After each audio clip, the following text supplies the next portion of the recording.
إن الدين عند الله الإسلام. الحمد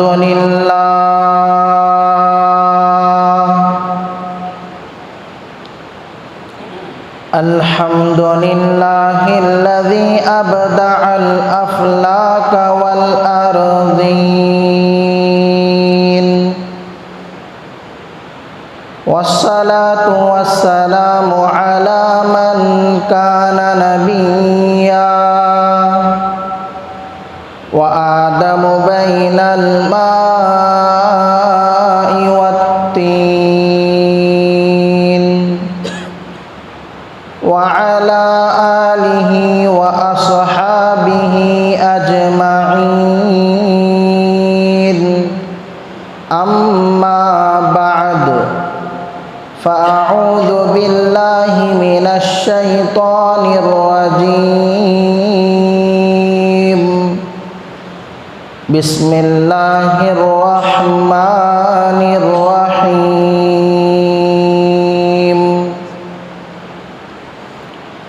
يا أيها الذين آمنوا كتب عليكم الصيام كما كتب على الذين من قبلكم لعلكم تتقون.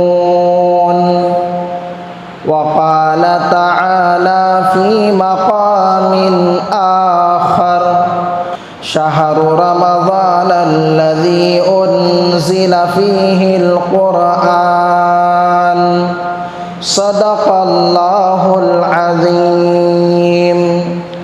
وقال النبي صلى الله عليه وسلم: الصوم جنة، أو كما قال عليه الصلاة والتسليم. اللهم صل على سيدنا مولانا محمد في أول كلامنا. اللهم صل على سيدنا مولانا محمد في أوسط كلامنا. اللهم صل على سيدنا مولانا محمد في آخر كلامنا.